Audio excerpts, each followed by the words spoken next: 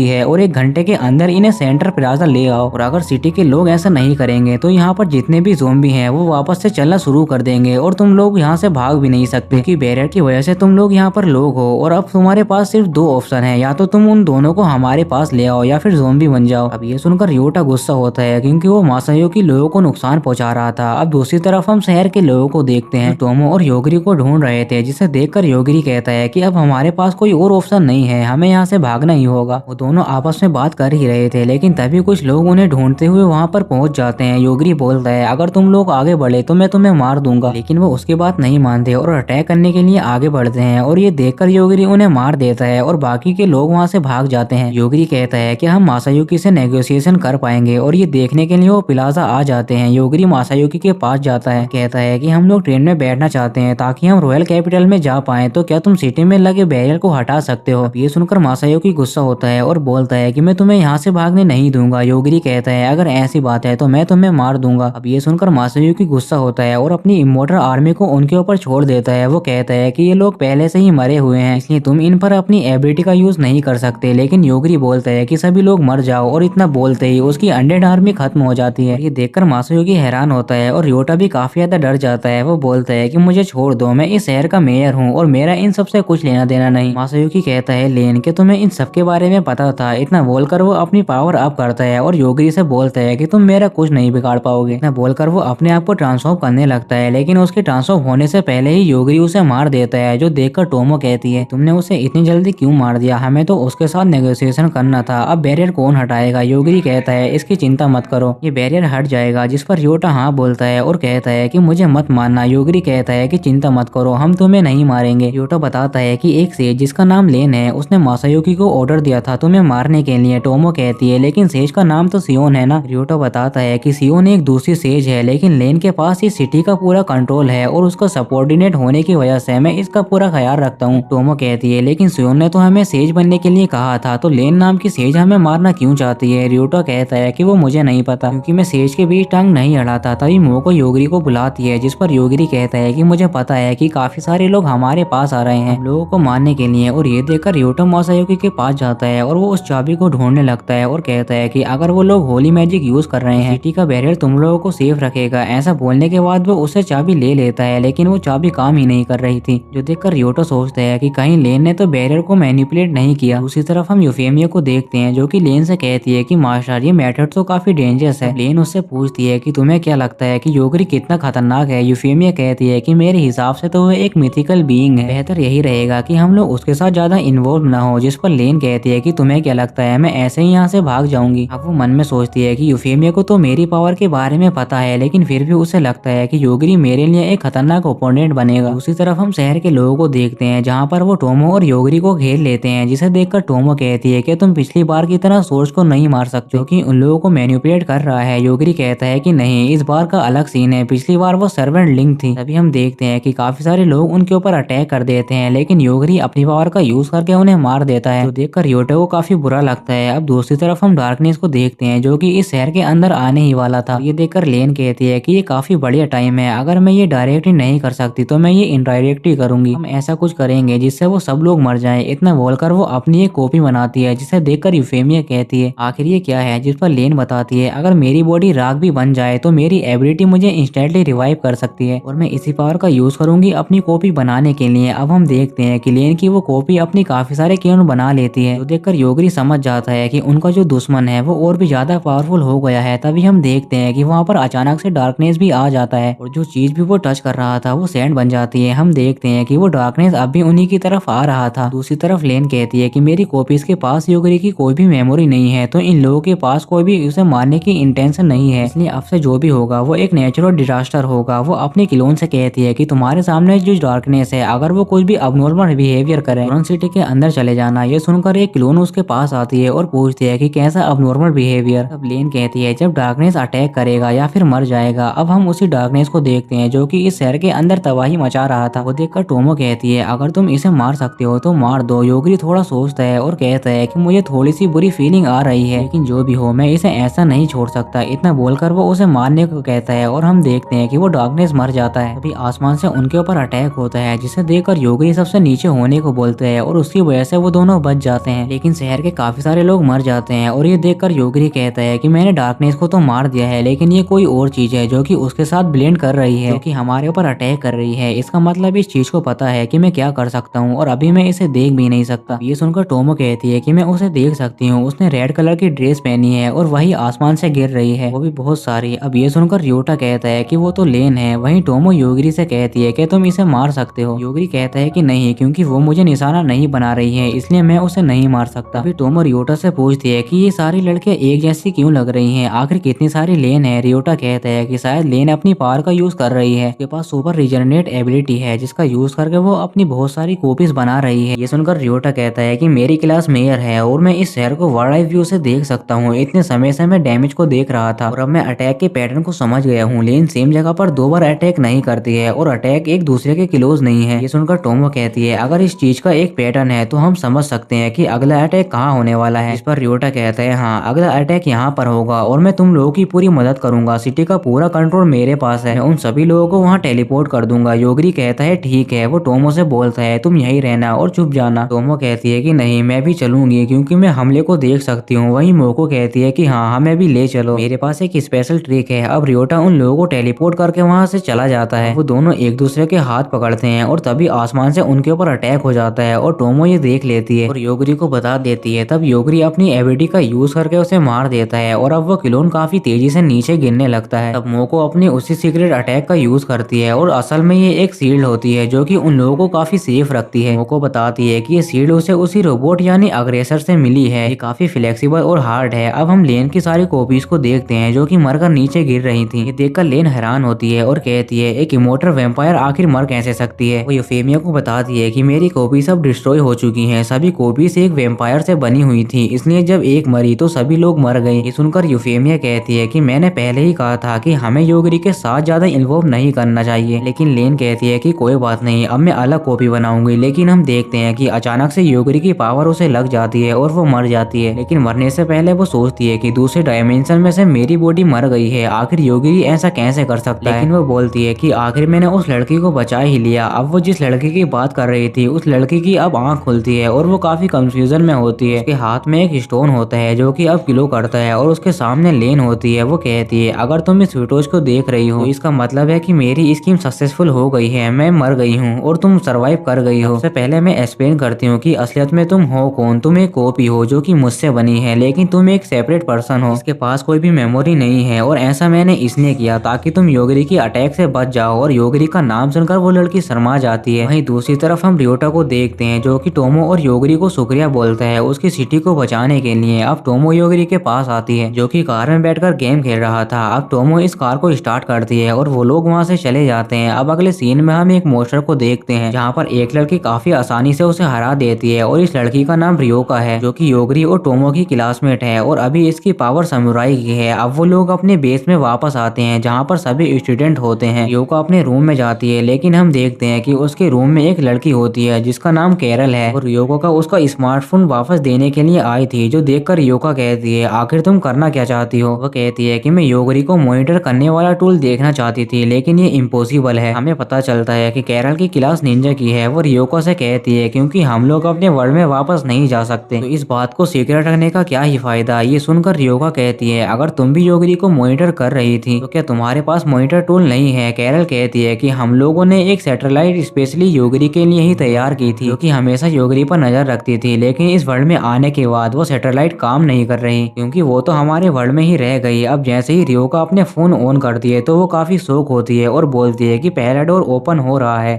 अब अगले सीन में हम टोमो और योगरी को देखते हैं जहाँ पर वो लोग कहीं पर जा रहे थे लेकिन तभी उसे गाड़ी रोकनी पड़ती है क्योंकि उसके सामने एक काफी बड़ा स्टोन था। अब हम योगरी को देखते हैं जो कि एक सपना देख रहा था जहाँ पर एक लड़की उसका नाम रखती है और उसके साथ खेलती है और ये देखकर योगरी काफी खुश होता है। अब हम कुछ देर पहले का सीन देखते हैं जहाँ पर हमें इस लड़की का नाम पता चलता है जो कि असाका था। वो एक कॉन्ट्रैक्ट साइन करती है जिसमें लिखा था कि अगर वो मर गई तो उसकी जिम्मेदार वो खुद होगी। अब वो यूकी नाम के एक बंदे से पूछती है कि ये क्या कोई इविल ऑर्गेनाइजेशन का बेस है। इस पर वो बंदा मना करता है और बोलता है कि ये तो बस एक लैब है जहाँ पर हम लोग अलग अलग एक्सपेरिमेंट करते हैं। अब ये सुनकर असाका कहती है आखिर तुम मुझसे क्या चाहते हो। यूकी बताता है कि तुम्हें यहाँ पर एक मोस्टर का ख्याल रखना है। इतना बोलकर वो उसे एक जगह पर लेकर आता है जहाँ पर उसे काम करना है। यूकी पूछता है क्या तुम्हें अल्फा ओमेगा के बारे में पता है, जिस पर असाका मना करती है तो वो उसे बताता है कि इसका मतलब एवरीथिंग और एटर्निटी है और अल्फा ओमेगा उस सब्जेक्ट का कोड नेम है जिसका तुम्हें ख्याल रखना है और वो इंसान है या फिर मोस्टर उसके बारे में मुझे कुछ नहीं पता। मुझे सिर्फ इतना पता है कि अल्फा ओमेगा सोचकर ही किसी को मार सकता है। अब ये सुनकर असाका डर जाती है और बोलती है कि तुम इस मोस्टर का ख्याल रखने के लिए मुझे भेज रहे हो। वो कहता है कि हाँ तुम्हें उसे संभालना ही होगा क्योंकि अगर ऐसा ही चलता रहा तो पूरी ह्यूमैनिटी खत्म हो जाएगी। इतना बोलकर वो उसे एक बुक देता है जिसमें इंस्ट्रक्शन लिखे हुए थे और ये बुक देकर वो वहाँ से चला जाता है। और अब असाका के पास दूसरी कोई चॉइस नहीं थी इसलिए उसे वहाँ पर जाना पड़ता है। लेकिन जब वो उसके अंदर जाती है तो एक अलग ही जगह पर पहुंच जाती है जिसे देखकर वो काफी हैरान होती है। अब वो एक मैप को फॉलो करती है और एक हाउस के पास पहुंच जाती है और जब वो अंदर जाती है तो उसे वहाँ पर योगरी मिलता है लेकिन अभी वो एक बच्चा है। और ये देखकर असाका कहती है कि ये क्या पागलपन है, एक बच्चे को यहाँ कैद करके क्यों रखा गया है। इतना बोलकर वो उसे फ्री करती है और बाहर लाकर फेंक देती है। वो बोलती है कि अब तुम फ्री हो गए हो इसलिए तुम यहाँ पर खेल सकते हो। लेकिन तभी योगरी अपनी उंगली आगे करता है और ये देखकर असाका डर जाती है। वो सोचती है कि क्या ये मुझे मार देगा, लेकिन हम देखते हैं कि योगरी ने एक इविल डेविल को मारा था जो कि उस पर अटैक अटैक करने के लिए आया था। अब वो दोनों एक दूसरे को अपना इंट्रोडक्शन देते हैं। अब उन दोनों को भूख लगती है, इसलिए वो खाना खाने के लिए योगरी के घर चले जाते हैं, जहाँ पर वो काफी सारे बातें करते हैं। असाका उससे बोलती है कि मुझे तुम्हारा कोई नाम रखना होगा, तुम्हारी मोम तुम्हें क्या कहकर बुलाती थी। योगरी कहता है कि मोम, और ये सुनकर असाका समझ जाती है कि उसकी कोई मोम नहीं है, इसलिए वो उसका नाम योगरी रख देती है। तब योगरी असाका का सरनेम लगाता है और बोलता है कि मेरा नाम योगरी टकाटो है। अब वो उसे हैंडशेक करना सिखाती है और हम देखते हैं कि ये सब योगरी सपने में देख रहा था, लेकिन तभी टोमो उसे उठा देती है और बोलती है कि सामने का रास्ता बंद है और तुम ऐसे टाइम पर कैसे सो सकते हो। योगरी कहता है कि हानाबुसा में मैंने अपनी पावर का कुछ ज्यादा ही इस्तेमाल कर लिया था, इसलिए मैं काफी ज्यादा थक गया था। और ये बताओ कि हम लोग रॉयल कैपिटल में क्यों जा रहे हैं। अब ये सुनकर टोमो कहती है कि ये बात तुम अब पूछ रहे हो। योगरी कहता है कि हमारा मकसद जिस वर्ल्ड से हम आए हैं उसी वर्ल्ड में वापस जाने का है, और ऐसा करने के लिए हमें सियोन सेज से मिलना होगा। अगर हमारा यही गोल है तो दूसरा कोई तरीका होगा जिससे हम बिना कैपिटल जाए ये पूरा कर सकते हैं। लेकिन टोमो कहती है कि हमारे जितने भी साथी हैं वो सभी रॉयल कैपिटल में ही जा रहे हैं, और क्योंकि आगे का रास्ता बंद है इसलिए हम एक काम करते हैं, पीछे जाकर कोई एक अच्छा सा रास्ता ढूंढते हैं। अब वो गाड़ी को पीछे कर ही रही थी, लेकिन तभी पीछे से कोई गाड़ी से टकरा जाता है, और जब वो नीचे उतरकर देखती है तो हमें पता चलता है कि वो तो एक ड्रैगन था जो कि उनका रास्ता रोक रहा था। अब वो ड्रैगन उन पर अटैक करने ही वाला था, लेकिन तभी योगरी अपनी पावर का यूज करके उसे मार देता है। लेकिन तभी वहाँ पर काफी सारे और ड्रैगन भी आ जाते हैं जो कि उन पर अटैक करने के लिए आए थे। और ये देखकर योगरी कहता है कि लगता है हम ड्रैगन के इलाके में आ गए हैं, और ये सुनकर टोमो डर जाती है और योगरी को पकड़ लेती है। तब योगरी अपनी पावर को एक्टिवेट करता है और उन सभी ड्रैगन्स को मार देता है, लेकिन तभी अचानक से उनका सामना एक गोल्डन ड्रैगन से हो जाता है। वो बोलता है कि तुम लोग पास हुए, इतना बोलकर वो वहाँ से जाने लगता है। लेकिन तभी योगरी बोलता है कि अगर तुम हमें समझ सकते हो तो रुको, वरना मैं बाकी ड्रैगन्स की तरह तुम्हें भी मार दूंगा। अब ये सुनकर वो ड्रैगन डर जाता है और उनके पास जाता है और एक छोटी सी बच्ची में ट्रांसफॉर्म हो जाता है। और योगरी पूछता है कि ये बताओ कि तुमने हमारे ऊपर अटैक क्यों किया। वो लड़की कहती है कि मैं तो बस तुम्हें टेस्ट कर रही थी कि तुम स्वॉर्ड मास्टर से मिलने के लिए क्वालिफाई हो या फिर नहीं। योगरी कहता है कि ये स्वॉर्ड मास्टर कौन है। वो लड़की कहती है कि क्या तुम स्वॉर्ड मास्टर से मिलने के लिए नहीं जा रहे। जिस पर वो लोग मना करते हैं और बोलते हैं कि हम तो बस रॉयल कैपिटल की तरफ जा रहे हैं। अब ये सुनकर वो लड़की कहती है कि स्वॉर्ड मास्टर यहीं पर है और वो तुम्हें गिफ्ट देंगे, लेकिन योगरी मना करता है और बोलता है कि हमारा इससे कोई लेना देना नहीं है, इसलिए हम लोग यहाँ से जा रहे हैं। इतना बोलकर वो वहाँ से जाने लगते हैं, लेकिन तभी वो लड़की उन्हें रोकती है और बोलती है कि उन्होंने मुझसे कहा था कि मैं कुछ अच्छे से कैंडिडेट को लेकर आऊं। स्वॉर्ड मास्टर एक ऐसे पर्सन होते हैं जो कि सेज को भी बराबरी दे सकते हैं। अब ये सुनकर योगरी कहता है कि मैं इसमें इंटरेस्टेड नहीं हूँ, लेकिन अगर ये सच है तो हमें शायद कोई इन्फॉर्मेशन मिल जाए जिससे कि हम अपने वर्ल्ड में वापस जा सके। लेकिन टोमो कहती है कि हम लोग पहले ही खो चुके हैं, इसलिए हम अपना और टाइम बर्बाद नहीं कर सकते। अब ये सुनकर वो लड़की कहती है कि तुम लोग खो गए हो, मुझे पता है कि तुम्हें क्या करना चाहिए, मैं तुम्हें रास्ता बताऊंगी, और अगर तुम स्वॉर्ड मास्टर से मिलोगे तो मैं तुम्हें रॉयल कैपिटल का रास्ता बता दूंगी। मेरा नाम मैटिला है, तुमसे मिलकर अच्छा लगा। अब वो कार में बैठकर वहाँ से जाने लगते हैं। मैटिला उन्हें एक जगह पर लेकर आती है जहाँ पर काफी सारे लोग होते हैं। वो बताती है कि यहाँ पर जितने भी लोग हैं वो सब स्वॉर्ड मैन है, और वो सभी अगले स्वॉर्ड मास्टर बनना चाहते हैं, और आज हम डिवाइन किंग के अगले नाइट को चुनने वाले हैं। अभी एक बंदा योगी से कहता है कि तुमने काफी अच्छा किया कि तुम लोग यहाँ पर आ गए, लेकिन तुम लोग गाड़ी से आए हो इसलिए तुम डिस्क्वालीफाई होते हो। तभी वहाँ पर स्वॉर्ड मास्टर आते हैं और बोलते हैं कि अभी बैटल शुरू नहीं हुई है, इसलिए अभी कोई डिस्क्वालीफाई नहीं होता है। अब वो ट्रायल को शुरू करते हैं और बोलते हैं कि सब लोग एक दूसरे को मारना शुरू करो जब तक मैं रुकने को ना बोलूं। यहाँ पर बहुत सारे लोग हैं और अगर तुम में से आधे लोग नहीं हुए तो मैं तुम सबको डिस्क्वालीफाई कर दूंगा। अब ये सुनकर वो सभी लोग आपस में लड़ने लगते हैं और एक दूसरे को मारने लगते हैं। तभी कुछ लोग योगरी के ऊपर अटैक करने के लिए आने लगते हैं, जिसे देखकर योगरी अपनी पावर को एक्टिवेट करने ही वाला था, लेकिन तभी उनके सामने एक बंदा आता है। वो बोलता है कि मैं तुम्हें बचाऊंगा। ऐसा बोलकर वो उनसे लड़ने लगता है। वो बोलता है कि तुम लोगों को स्वॉर्ड मास्टर की इंटेंशन समझ नहीं आई है, ये एक ट्रायल है जिसमें देखा जाएगा कि नाइट और डिवाइन के तौर पर क्या तुम सही एक्शन लेते हो या फिर नहीं, लेकिन तुम सब लोग गलत एक्शन ले रहे हो। अब ये सुनकर मौका कहती है कि ये बंदा तो काफी ज्यादा स्किल्ड लगता है। तभी योगरी देखता है कि कुछ लोग एक काफी खतरनाक स्पेल उस बंदे के ऊपर मारने ही वाले थे, और ये देखकर योगरी समझ जाता है कि वो लोग उसे मारना चाहते हैं, इसलिए वो अपनी पावर का यूज करता है और उन्हें मार देता है। और ये देखकर वो बंदा बोलता है कि ये कैसा हुआ, जिस पर टोमो उसे सब कुछ एक्सप्लेन करती है, लेकिन वो बोलता है कि मैं समझ गया, ये सब स्वॉर्ड मास्टर ने किया होगा, उन्होंने देखा होगा कि वो लोग गलत एक्शन लेने वाले हैं। अब वो योगरी और टोमो से कहता है कि क्या थोड़ी देर के लिए मैं तुम्हें ज्वाइन कर सकता हूँ। वहाँ पर एक बंदा आता है और बोलता है कि मेरी मदद करो। वो काफी ज्यादा घायल होता है और बोलता है कि मुझे वो स्टोन दे दो, और ये सुनकर टोमो स्टोन उसे दे देती है। बंदा उस स्टोन को यूज करता है और पूरी तरह से हील हो जाता है। वो टोमो को शुक्रिया बोलता है, लेकिन टोमो पूछती है कि आखिर ये कैसे हुआ। अभी हम स्वॉर्ड मास्टर को देखते हैं जो कि सभी लोगों से रुकने को बोलते हैं और कहते हैं कि हम लोकेशन चेंज कर रहे हैं, इसलिए मेरे पीछे आओ। ये सुनकर टोमो कहती है कि अब हमें क्या करना चाहिए। तब एटिला कहती है कि मैं चाहती हूँ कि तुम लोग ट्रायल में पार्टिसिपेट करो, जिस पर योगरी कहता है लेकिन तुमने तो कहा था कि हमें सिर्फ स्वॉर्ड मास्टर से मिलना है। तो वो कहती है कि अगर तुम दोनों डिवाइन किंग के नाइट बन जाओगे तो मैं तुम्हारी फॉलोवर बन जाऊंगी, इसलिए प्लीज ट्रायल में पार्टिसिपेट करो। ये सुनकर टोमो कहती है कि अभी तक हमें कोई इन्फॉर्मेशन नहीं मिली है, इसलिए हमें ट्रायल में पार्टिसिपेट करना चाहिए। ये सुनकर योगरी भी मान जाता है और वो लोग स्वॉर्ड मास्टर के पीछे जाने लगते हैं, जहाँ पर वो बंदा बोलता है कि मेरा नाम रिक है, दूसरा बंदा बोलता है कि मेरा नाम लाइनल है और मैं यहाँ पर इसलिए आया हूँ क्योंकि मेरी एक फ्रेंड ने मुझे यहाँ पर इनवाइट किया है। अब योगरी पूछता है कि डिवाइन किंग क्या होता है। रिक बताता है कि डिवाइन किंग वो पर्सन होते हैं जो कि उन डीमंस को हैंडल करते हैं जिन्हें सील कर दिया गया था। लगभग कई हजार साल पहले डिवाइन किंग ने एक डीमन किंग को सील कर दिया था। अब ये सुनकर योगरी कहता है कि क्या सील होने के बाद भी डीमन किंग एक खतरा है। रिक कहता है कि हाँ, डीमन किंग को रिवाइव होने के लिए उसके साथी यानी कि जो उसके अंडर में काम करते हैं वो अलग अलग जगह पर फैले हुए हैं डीमन किंग को रिवाइव करने के लिए। वहीं टोमो लाइनर से कहती है कि जो स्टोन तुम्हारे पास था वो कौन सा स्टोन था। वो बताता है कि एक ऐसा आइटम है जो कि मुझे अपोलॉजी के तौर पर रिसीव हुआ था, ये मेरी कोई भी खतरनाक इंजरी को हील कर सकता है। टोमो कहती है ये तुम्हें अपोलॉजी के तौर पर मिला था, इसका क्या मतलब है। बंदा बताता है कि हमेशा से उसका लक बहुत ही खराब था। पिछली बार एक ऑर्गेनाइजेशन ने मेरी बलि चढ़ा दी थी और जब मुझे लगा कि मैं मरने वाला हूँ उस टाइम पर मेरे सामने गॉड आए और उन्होंने ही मुझे ये अपोलॉजी के तौर पर ये आइटम दिया था। तभी हम देखते हैं कि सामने से कुछ लोग गायब हो जाते हैं। अथीना बताती है कि सामने एक बैरियर है और हमें वहीं पर जाना है। वो उसके अंदर जाते हैं और उनके सामने एक बड़ी बिल्डिंग दिखती है और ये देखकर मोको कहती है कि हमें यहाँ पर नहीं खड़ा होना चाहिए, यहाँ पर काफी सारा अनप्लेसमेंट मयाजमा है, इसका मतलब आगे जरूर कुछ खतरनाक चीज है और इसकी वजह से ही लाइनर को उल्टी आ जाती है। लेकिन वो स्टोन का यूज करके बिल्कुल ठीक हो जाता है। टोमो योगी से पूछती है कि तुम्हें तो कुछ नहीं हो रहा ना। योगी कहता है कि मैं बिल्कुल ठीक हूँ। तभी मोको कहती है कि ये जो मयाजमा है वो अचानक से कहीं गायब हो गया है और ये सुनकर रिक कहता है कि मुझे लगता है वो बैरियर की वजह से बाहर ही रह गई, क्योंकि शायद यहाँ पर सिर्फ वही लोग आ सकते हैं जो कि ट्रायल देंगे। अब वो लोग उस बिल्डिंग के अंदर जाने लगते हैं। लिफ्ट का यूज करके वो सबसे टॉप फ्लोर पर चले जाते हैं, जहाँ पर वो स्वॉर्ड मास्टर सभी से नीचे देखने को बोलता है और ये देखकर सभी लोग काफी हैरान होते हैं। स्वॉर्ड मास्टर बताता है कि तुम्हें जो सामने दिख रहा है वो दुनिया का अंत है। ये सुनकर टोमो उसे अच्छे से देखती है और उसे वहाँ पर एक पर्सन दिखता है जो कि एक मोशर है और उसके साथ में एक लड़की भी होती है और वो लोग जमे हुए थे और उनके अंदर से तलवार आर पार हो रही थी। एक बताता है कि जो चीज तुम सामने देख रहे हो तुम्हारे सामने स्वॉर्ड मास्टर और डीमन किंग है। स्वॉर्ड मास्टर बोलते हैं कि इसमें कोई झूठ नहीं है कि एक न एक दिन ये दुनिया तो खत्म होनी ही है। एक स्वॉर्ड मास्टर का काम तो बस निगरानी रखना है। तभी वहाँ पर एक लड़की आती है जिसका नाम फ्रेडी का है। वो कहती है कि अगर हम उन लोगों को हरा दें तो सारी चीजें ठीक हो जाएंगी और ये देखकर नाइजल कहता है कि फ्रेडी का तुम यहाँ पर क्या कर रही हो। सभी को बताता है कि वो उसकी वही फ्रेंड है जिसने उसे यहाँ पर इन्वाइट किया था। फ्रेडी का अब स्वॉर्ड मास्टर से कहती है तुम्हारी ड्यूटी आज से खत्म होती है। इतना बोलकर वो फायरबॉल से डीमन किंग पर अटैक करती है, लेकिन हम देखते हैं कि उसका जो अटैक है वो काफी धीरे धीरे उसके अंदर जा रहा था। तो देखकर स्वॉर्ड मास्टर उसे बताता है कि बैरियर के अंदर टाइम बहुत धीरे चलता है, तुम्हारा अटैक डीमन किंग को 100 साल बाद जाकर लगेगा। अब हम देखते हैं कि उसका अटैक वहीं पर रुक जाता है। उसके बाद स्वॉर्ड मास्टर कहता है कि नाइट सिलेक्शन टेस्ट शुरू होता है और ये लड़की तुम्हें सारी डिटेल बता देगी। अब वो लड़की बताती है कि तुम्हें इस टावर के सबसे फर्स्ट फ्लोर पर जाना है, वो भी 24 घंटे के अंदर। अब ये सुनकर एक लड़की बोलती है जिसका नाम टेल्स है। वो कहती है अगर मैं सीधा यहीं से छलांग लगा दूं तो क्या मैं डिस्क्वालीफाई हो जाऊंगी। इस पर वो बोलती है कि नहीं, तुम ऐसे ही कहीं पर छलांग नहीं लगा सकती। वहीं पर टोमो कहती है कि ये टेरिसा कौन है, वो तो यहाँ पर नहीं थी और ना ही ये नीचे थी। तब वो लड़की बताती है कि हमें कुछ स्पेशल लोग भी ज्वाइन कर रहे हैं। लेकिन तभी हम योगरी को देखते हैं जो कि टोमो के कान में कुछ बोलता है और ये सुनकर टोमो काफी हैरान होती है। वो कहते हैं कि अब हमें जल्दी से टावर के नीचे जाना चाहिए। वो लोग वहाँ से जा रहे थे, लेकिन तभी फ्रेडरिका लाइनल से कहती है कि जरा रुको, मुझे तुम्हारा वाला स्टोन दो ताकि मैं अपनी पावर को रिकवर कर सकूं। लाइनल कहता है कि ये स्टोन सिर्फ मेरे ऊपर ही काम करता है और ये सुनकर फ्रेडरिका वहाँ से चली जाती है। वो लोग भी नीचे जा रहे थे, लेकिन तभी वो देखता है कि वहाँ पर तो काफी सारे लोग मरे हुए हैं। जो देखकर रिक कहता है कि सभी लोग संभल कर चलना, यहाँ पर काफी सारे ट्रैप्स हैं। वो लोग वहाँ से जा रहे थे, लेकिन तभी लाइनल एक ट्रैप पर पैर रख देता है जिसकी वजह से एक एरो उसे लग जाता है, लेकिन वो अपोलॉजी स्टोन का यूज करके वापस से ठीक हो जाता है। अब वो अपोलॉजी स्टोन को अपने हाथ पर बांध लेता है और काफी कॉन्फिडेंस में आगे बढ़ता है। लेकिन जैसे ही वो गेट के अंदर जाता है तो उन्हें लाइनल के चिल्लाने की आवाज आती है, जो देखकर सभी लोग अंदर जाते हैं और वो देखते हैं कि वहाँ पर तो टेरिसा है जो कि काफी खतरनाक लुक दे रही है। रिक देखता है कि उसने वहाँ पर काफी सारे लोगों को मार दिया है, इसलिए वो उससे पूछता है कि तुमने ये सब क्यों किया। इस पर वो कहती है कि इसी तरीके से तो पॉइंट मिलते हैं। रिक कहता है कि लेकिन तुम तो पहले से ही डिवाइन किंग के नाइट हो, तुम कम्पीट क्यों कर रही हो। दरअसल मैं इससे बोर हो गई हूँ, इसलिए मैं दोबारा अपॉर्चुनिटी ले रही हूँ। रिक टोमो और योगरी से कहता है कि तुम दोनों यहाँ से चले जाओ, हम यहाँ से बाहर नहीं जा सकते। यहाँ पूरे रूम में छोटी छोटी वायर्स लगी हुई हैं। अब वो उनके ऊपर अटैक करती है, लेकिन योगरी अपनी पावर का यूज करके उसे मार देता है। लोग आगे बढ़ते हैं जहाँ पर उन्हें वही लड़की मिलती है। वो कहती है कि कांग्रेचुलेशन, तुम 98 फ्लोर तक पहुंच गए हो, ये फ्लोर सेफ जोन है, इसलिए तुम यहाँ पर आराम कर सकते हो। योगरी कहता है कि हम सब लोगों को अलग अलग जाना चाहिए, जिस पर सभी लोग एग्री करते हैं और रिक वहाँ से चला जाता है और लाइनन सोने के लिए चला जाता है क्योंकि उसे रात को अपोलॉजी स्टोन मिलेंगे। अब योगरी और टोमो भी रेस्ट करते हैं, लेकिन उनके पास सिर्फ एक ही रूम था, जिस वजह से उन्हें एक ही रूम में रहना होगा। ये सुनकर टोमो घबरा जाती है, मेरे साथ कुछ गलत चीज मत करना और बोलना मत कि मेरे साथ मोको भी है, मेरी चिंता मत करो, मैं यहाँ से बाहर चली जाऊंगी तो तुम जो चाहे वो कर सकते हो। अब योगी सोने के लिए चला जाता है और अगले सीन में हम लाइनल को देखते हैं। कहता है कि आज तो मैं 15 बार मरा हूँ और आज उसे 20 स्टोन और मिलेंगे क्योंकि आज उस सर्वर की एनिवर्सरी है, इसलिए उसे एक एक्स्ट्रा अल्ट्रा रेयर आइटम भी मिलेगा। अब हम देखते हैं कि वो स्टोन एक लड़की में ट्रांसफॉर्म हो जाता है, जो देखकर लाइनल कहता है कि तुम तो वही गॉड हो जिसने मुझे इस दुनिया में भेजा था, तुम यहाँ पर क्या कर रही हो। वो कहती है कि मैं तो बस यहाँ तुम्हें देखने के लिए आई हूँ कि तुम कैसा कर रहे हो और मैंने तुम्हारे रैंडम बॉक्स से भी पॉइंट को अपडेट कर दिया है, भले ही तुम कितनी बार ही क्यों ना मर जाओ, तुम वहीं से दोबारा स्टार्ट करोगे। इतना बोलकर वो वहाँ से चली जाती है। अब अगले सीन में हम स्वॉर्ड मास्टर को देखते हैं, जो बोलते हैं कि ये क्या हुआ, जिस पर वो बताती है कि काफी सारे पॉइंट्स ऑफ कर्सन एराइज हुए हैं, मरे हुए लोगों की इस टावर में जितनी भी सोल है वो उनसे मैच नहीं कर रही है। पर स्वॉर्ड मास्टर कहते हैं कि जितनी भी संख्या है फर्स्ट वेरियर उन्हें अपने आप ही हैंडल कर लेगा। अब अगले सीन में हम इस लड़की को देखते हैं जिसके ऊपर अचानक से कोई अटैक कर देता है, लेकिन वो सारे अटैक से बच जाती है। वो कहती है कि हमें कहा गया था कि जो भी हमारे ऑफर को मना करे उसे हम मार दें, मुझे चेक करने दो कि तुम वो हो या फिर नहीं जिसे हम ढूंढ रहे हैं। वो अपने मैजिकल आई को यूज करती है और उसे उसका नाम बताती है। बंदा उसके ऊपर अटैक करता है, लेकिन वो लड़की अपनी पावर का यूज करती है और काफी आसानी से उसके अटैक को खत्म कर देती है, जो देखकर सेतु काफी हैरान होता है। और अब वो दोबारा से उस पर अटैक करता है, लेकिन हयानो भी उसके ऊपर सेम अटैक करती है, जिसकी वजह से उसका अटैक खत्म हो जाता है। ये देखकर वो अपनी स्वॉर्ड बाहर निकालता है और हयाने के ऊपर अटैक कर देता है, लेकिन वो काफी आसानी से उसे बच जाती है और उसके पीछे जाकर उसे मार देती है। अभी हयानो को एक और मिशन मिलता है, उसे 2 और सेज कैंडिडेट को मारना है जिनका नाम योगरी और टोमो है। अब ये सुनकर हयानो वहाँ से जाने लगती है, लेकिन तभी वहाँ पर डायमोन आता है। वो कहता है कि मैं इतने समय से फॉरेस्ट और बीच के जंगल में भटक रहा था, सेतु ने मुझे अपने अंडर ले लिया था, जिस वजह से मैं अभी तक सर्वाइव कर पा रहा था, लेकिन अब वो मर गया है, इसलिए मैं कुछ नहीं कर सकता, तो प्लीज मुझे अपने नौकर बना लो। और अब अगले सीन में हम टोमो को देखते हैं, जो कि अब सोकर उठती है। वो देखती है कि योगरी तो उसके थैलियों पर सोया हुआ है, देखकर वो शर्मा जाती है और एकदम से खड़ी हो जाती है। तभी वो देखती है कि मोको दीवार में फंसी हुई है। वो टोमो से पूछती है तुम वहाँ पर कैसे फंस गई। वो बताती है कि जब तुम दोनों सोने के लिए चले गए थे तो मैंने देखा कि योगरी तुम्हारे पोम्पो पे हाथ रख के सोने वाला था। मैं तुम्हें परेशान नहीं करना चाहती थी, इसलिए मैं बाहर जा रही थी, लेकिन मैं झांक कर देखना चाहती थी, तभी मैं यहाँ पर फंस गई। टोमो कहती है फिर तो तुम्हें मुझे उठाना चाहिए था। तभी मोको कहती है इस टावर में जितने भी लोग मरे हुए हैं, किसी रीजन की वजह से उनकी स्पिरिट और सोल दोनों एक साथ ही इकट्ठा हो रही है, जिस वजह से यहाँ पर अजीब सी एनर्जी निकल रही है और इसी की वजह से मैं यहाँ दीवार में अटक गई हूँ। तभी योगरी भी उठ जाता है। मोको कहती है कि तुम मुझे यहाँ से निकाल सकते हो। योगरी अपनी पावर का यूज करता है और मैकेनिज्म को मार देता है, जिससे मोको बाहर आ जाती है। वो टोमो से कहता है कि तुम अपने आप को रेडी कर लो, क्योंकि अब से मैं उन सभी को मारने वाला हूँ जो कि मुझे लगेगा कि हमारा दुश्मन है। अब वो यहाँ थोड़ी क्यूट सी बातें करते हैं। अगले सीन में हम हयानो को देखते हैं, जो कि एक ड्रैगन के सामने आ जाती है, जो देखकर डायमोन कहता है कि तुम इसे नहीं हरा पाओगी, इसलिए हमें यहाँ से चले जाना चाहिए। लेकिन वो बोलती है कि ये ड्रैगन इतना बड़ा है, ये उड़ नहीं सकता। और हम देखते हैं कि वो ड्रैगन उड़ नहीं पाता और नीचे गिर जाता है। वो कहती है कि ये है मेरी एबिलिटी, सिर्फ कुछ शब्दों, ये एबिलिटी किसी भी फिनोमिया को चेंज कर सकती है, बस मुझे उस पर यकीन करना है। लेकिन अगर मेरे ओपोनेंट के पास हाई लक स्टेट है तो मैं उनके ऊपर ये एबिलिटी का यूज नहीं कर सकती। तभी वो ड्रैगन चढ़ चढ़कर उसके ऊपर आने लगता है। अब हयानो बोलती है कि मुझे इस ड्रैगन को मारना होगा, और जैसे ही वो ये बोलती है तो इस ड्रैगन की गर्दन कट जाती है और वो मर जाता है। तभी उस ड्रैगन के अंदर से एक अग्रेसर बाहर निकलता है, जिसे देखकर हयानो कहती है कि क्या ये इन्फॉर्मेशन इकट्ठा कर रही है। अचानक से उन लोगों को आसमान में वही टावर दिखता है, जिसके बाद वो अग्रेसर वहां से चला जाता है। और हयानो डायमंड से कहती है कि मैं चाहती हूँ कि तुम योगरी को ढूंढो। ये सुनकर डायमंड डर जाता है और कहता है कि मैं योगरी से दोबारा नहीं मिलना चाहता। तभी हम टोमो और योगरी को देखते हैं, जो कि ट्रैप्स को खत्म करके आगे बढ़ रहे थे। अभी एक बंदा उनके सामने आता है और कहता है कि तुम्हें नहीं लगता कि ये चीट एबिलिटी यूज करना गलत है। और ये देखकर टोमो कहती है तुम अचानक से यहाँ पर कैसे आ गए। बताता है कि मैं इस टावर का क्रिएटर हूँ, तो मैं कहीं से भी आ सकता हूँ, मैंने ट्रैप्स लगाने में काफी दिमाग लगाया है और तुम इसे ऐसे ही पार कर रहे हो। अब योगरी कहता है फिर हम ऐसे ही बाहर जा सकते हैं क्या। तो वो मना करता है और कहता है कि ये टावर उन बैरियर को मेंटेन करता है जिससे कि डीमन किंग को सील किया गया है, अगर वो डिस्टर्ब हो जाएगा तो काफी बड़ी दिक्कत हो जाएगी। तब योगरी कहता है कि अगर तुम मुझे यहाँ से ऐसे ही जाने दोगे तो मैं वादा करता हूँ कि मैं और किसी चीज को तबाह नहीं करूंगा। ये सुनकर वो बंदा कहता है कि तुम्हें क्या लगता है मैं तुम पे यकीन करूंगा, तुम डीमन किंग के साथी भी तो हो सकते हो, मेरा नाम इग्लेसिया है और लोग मुझे हाई विजिट बुलाते हैं। ऐसा बोलकर वो योगरी को मारने वाला था, लेकिन योगरी उससे पहले ही उसे मार देता है। अब दूसरी तरफ हम वापस से उसी लड़की को देखते हैं, जो कि स्वॉर्ड मास्टर से कहती है कि हमारा डिसीजन का पाथ वे और पहला बैरियर जो कि टावर के अराउंड है, वो अचानक से अनस्टेबल हो गया है और डोर मैकेनिज्म भी खराब खराब हो गया है। और जितने भी ट्रैप डिवाइसेस हैं वो एक एक करके बंद हो रहे हैं। अब अगले सीन में हम रिक को देखते हैं जो कि काफी सारे लोगों को हरा रहा था, जिसकी वजह से उसे 100 पॉइंट मिल जाते हैं। तभी आगे से उसे लाइनल की चिल्लाने की आवाज आती है, जो देखकर वो आगे जाता है। वो देखता है कि फ्रेडिका ने लाइनल को अपने फायर के अंदर फेंक रखा है। और ये देखकर रिक पूछता है कि यहाँ पर क्या चल रहा है। फ्रेडिका बताती है कि लाइनल को अभी तक एक भी पॉइंट नहीं मिला है, इसलिए मैं उसकी मदद कर रही हूँ। हम देखते हैं कि लाइनल एक बंदे से लड़ रहा था, वो उसे मार देता है। और क्योंकि कल उसने 10 स्टोन को चेंज किया था, जिसकी वजह से उसे काफी सारे इक्विपमेंट मिल जाते हैं। दूसरी तरफ हम टोमो और योगरी को देखते हैं जो कि अब एक स्टेडियम के अंदर आ जाते हैं। वो देखते हैं कि वहाँ पर कुछ लोग फाइट कर रहे हैं और रैबिट गर्ल उसके ऊपर काफी पावरफुल अटैक करती है, लेकिन वो लड़की उससे बच जाती है। अब ये देखकर योगरी कहता है कि हम यहाँ अपना टाइम वेस्ट क्यों कर रहे हैं, हमें यहाँ से जाना चाहिए। वो देखते हैं कि गेट के सामने एक लड़का बैठा हुआ है। इस लड़के का नाम कजुनो है। वो उस लड़की से कहता है कि चलो सीरियस हो जाओ, अपना असली चेहरा सबके सामने दिखाओ। अब वो लड़की अपना असली चेहरा दिखाती है और कहती है कि तुम्हें पता चल गया, अब चेहरा छुपाने का कोई फायदा नहीं। उसका चेहरा देखकर कजुनो कहता है कि तुम तो हाफ डीमन हो। इस लड़की का नाम डीसिया है। वो कहती है कि इससे पहले स्वॉर्ड मास्टर मुझे ढूंढे, मैं तुम सभी लोगों को खत्म कर दूंगी। ऐसा बोलने के बाद वो उन पर काफी पावरफुल अटैक करती है, लेकिन सीरो उससे बच जाती है। अब वो दोनों फाइट करने लगते हैं। तो देखकर योगरी कहता है यहाँ रुकने का कोई फायदा नहीं। वो चिल्लाकर कहता है कि क्या हम यहाँ से जा सकते हैं। ये सुनकर सभी लोग काफी हैरान होते हैं। कुजुनो कहता है कि तुम्हें क्या चाहिए। योगरी कहता है हम तुम्हारे बीच नहीं आएंगे, तो क्या हम यहाँ से जा सकते हैं। लेकिन कुजुनो मना करता है और कहता है कि हमारे साथी को ज्यादा पॉइंट नहीं मिले हैं, तो क्यों ना तुम भी इनके साथ फाइट करो। योगरी कहता है कि हम लड़ने में बिल्कुल भी इंटरेस्टेड नहीं है और वैसे भी हम लोगों को कोई पॉइंट नहीं चाहिए। ये सुनकर कुजुनो गुस्सा होता है और कहता है कि तुम्हें लड़ना चाहिए, ये एक गेम की तरह है, इसलिए मैं इसे एंजॉय कर रहा हूँ, इसलिए मैं तुम्हें क्विट नहीं करने दूंगा। वो कहता है कि चलो तुम तीनों एक तरफ हो जाओ और मेरे तीनों साथी एक तरफ हो जाएंगे। अगर तुम इन्हें हरा दोगे तो तुम यहाँ से जा सकते हो। हमें इन तीनों का नाम पता चलता है। इसका नाम सीरो है, इसका नाम ग्रेडिला है और ये छोटी सी लड़की का नाम एमा है। इन लोगों के बीच फाइट शुरू होती है और वो उनके ऊपर अटैक करने ही वाले थे, लेकिन तभी योगरी उन सभी को मार देता है, जो देखकर कुजुनो काफी शौक होता है। योगरी कहता है कि हम जीत गए, इसलिए हम यहाँ से जा रहे हैं। लेकिन तभी कुजुनो गुस्सा होता है और कहता है कि तुम्हें क्या लगता है मैं तुम्हें यहाँ से ऐसे ही जाने दूंगा। तभी योगरी उसे भी मार देता है और कहता है कि तुमने अपना वादा पूरा नहीं किया। वो लोग वहाँ से जा रहे थे, लेकिन तभी डीसिया उन्हें रोकती है और कहती है कि तुमने ही इन सभी को मारा है। जिस पर योगरी कहता है कि हाँ मैंने ही इन सभी को मारा है, क्यों तुम्हें क्या इससे कोई दिक्कत है। डीसिया कहती है कि मुझे माफ करना, लेकिन क्या तुम मेरी एक मदद करोगे।